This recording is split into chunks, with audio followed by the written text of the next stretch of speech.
اعوذ باللہ من الشیطان الرجیم بسم اللہ الرحمن الرحیم ربی اغفر ورحم وانت خیر الراحمین۔ آج میں آپ کو بتاؤں گی کہ دو قسم کی جماعتوں کا میں نے فرق بیان کیا تھا، اور پہلی قسم کی جو جماعت ہے وہ نسبت رسولی سے محروم ہے۔ وہ کس لیے محروم ہے؟ الحمدللہ، اللہ تعالیٰ کا لاکھ لاکھ شکر ہے کہ مالک الملک نے اپنی یاد کی توفیق اور موقع عطا فرمایا۔ لاکھوں اور کروڑوں درود حضرت محمد مصطفیٰ صلی اللہ علیہ وآلہ وسلم پر، جن کے طفیل مالک الملک نے یہ مہربانی عطا فرمائی۔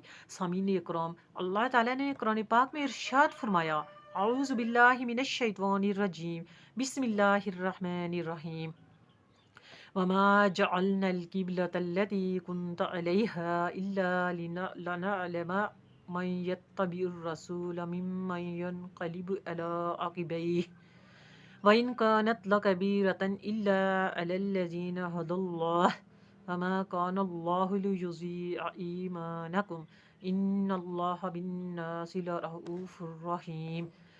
ترجمہ ہے اس کا کہ اے محبوب صلی اللہ علیہ وآلہ وسلم، تم پہلے جس قبلہ پر تھے ہم نے وہ اسی لیے مقرر کیا تھا کہ دیکھیں کون رسول کی پیروی کرتا ہے اور کون الٹے پاؤں پھر جاتا ہے، اور بے شک یہ بہاری تھا مگر ان پر جنہیں اللہ تعالیٰ نے ہدایت کی، اور اللہ تعالیٰ کی شان نہیں کہ تمہارا ایمان اکارت کرے۔ بے شک اللہ تعالیٰ لوگوں پر بہت مہربانی فرمانے والا ہے۔ سورہ بقرہ کی آیت نمبر 143 ہے اور اس کا ترجمہ ہے۔ اس سے پہلے اللہ تعالیٰ نے ارشاد فرمایا تھا کہ عنقریب وہ لوگ جو احمق ہیں یہ احتراز کریں گے کہ مسلمانوں نے اپنے قبلوں کو کیوں بدلا۔ ان کو یہ جواب دو کہ مشرق اور مغرب سب اللہ تعالیٰ کا ہے، جس کو چاہے اللہ تعالیٰ ہدایت دے۔ اس کے بعد دوسرا فرمان اللہ تعالیٰ نے یہ فرمایا کہ تم لوگوں کو سب امتوں کے بعد اور قیامت سے پہلے وسط میں اس لیے پیدا فرمایا گیا کہ تمہیں اللہ تعالیٰ نے افضل امت بنایا ہے، اور تم نے دوسری امتوں کے اعمال اور رسولوں کے اعمال پر گواہی دینی ہے۔ سبحان اللہ۔ وہ تمہارے اعمال کی گواہی نبی پاک حضرت محمد مصطفیٰ صلی اللہ علیہ وآلہ وسلم دیں گے۔ گویا اللہ تعالیٰ نے ان دو جماعتوں کا ذکر فرمایا اور دونوں کا فرق اور اس فرق کی وجہ بھی بیان فرمائی۔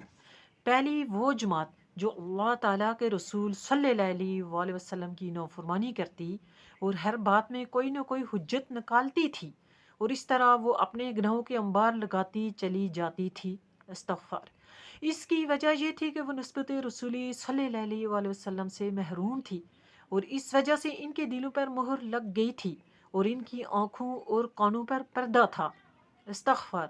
اور ان کے سامنے یہ کھلی حقیقت تھی کہ جو بھی نبی پاک صلی اللہ علیہ وآلہ وسلم فرماتے ہیں اور ان کی کتب سماوی کے عین مطابق ہے، جن کی وہ پیروی کرتے تھے، اور ان کے انبیاء نے انہیں یہ وصیتیں اور نصیحتیں بھی کی تھی کہ تم آنے والے نبی صلی اللہ علیہ وآلہ وسلم کی غلامی اختیار کرو اور جس طرح وہ حکم دے اسی طرح بجا لاؤ، اس کی پیروی کرنے میں ہی تمہاری نجات ہے۔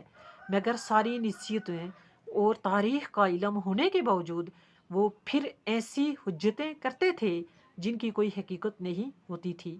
گویا سامنے لکھا اور سامنے پڑھا ہوا ان کی سمجھ میں ہی نہیں آتا تھا، جس طرح کوئی بالکل پاگل ہوتا ہے۔ اس کی وجہ کیا تھی کہ وہ نسبت رسولی صلی اللہ علیہ وآلہ وسلم سے محروم تھے۔ جب وہ نسبت رسولی صلی اللہ علیہ وآلہ وسلم سے محروم تھے تو ان کو کسی چیز کی سمجھ نہیں آتی تھی۔ بے شک وہ اپنی آنکھوں سے دیکھتے تھے، کانوں سے سنتے تھے، لیکن ان کے سامنے ایک پردہ تھا، ان کے دلوں پر مہر لگی ہوئی تھی، انہیں کسی چیز کی سمجھ نہیں آتی تھی۔ حالانکہ ان کے جو انبیاء گزرے تھے وہ ان کو اس بارے میں بتا کے گئے تھے کہ ہم سب کے بعد یعنی کہ ایک نبی آئیں گے، جو نبی حضرت محمد مصطفیٰ صلی اللہ علیہ وآلہ وسلم، نبی جو سب نبیوں کے سردار ہوں گے اور قیامت تک رہیں گے، اور ان کی جو کتب تھی ان کی کتب میں یہ سارا احوال لکھا ہوا تھا۔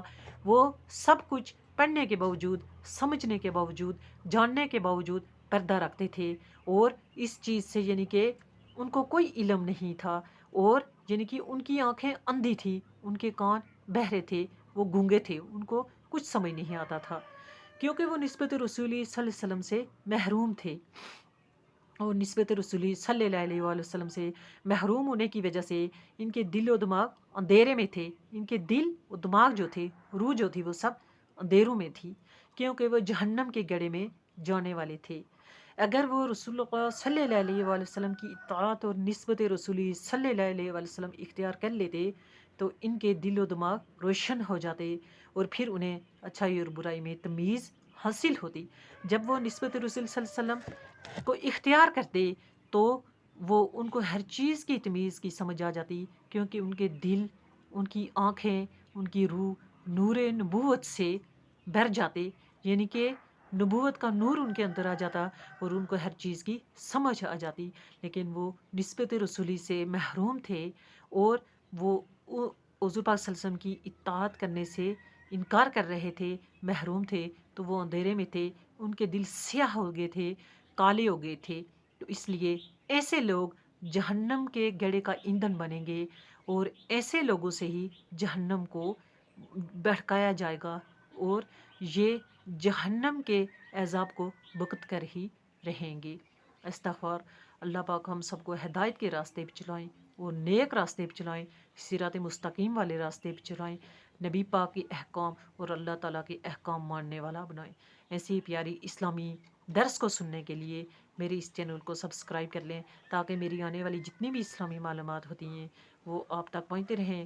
آپ ایسی معلومات کو خود غور سے سنیں، آگے پہنچائیں، دین و اسلام میں اپنا حصہ ڈالیں، اور صدقہ جاریہ کا ثواب بھی حاصل کریں۔ السلام علیکم ورحمۃ اللہ وبرکاتہ و مغفرتہ۔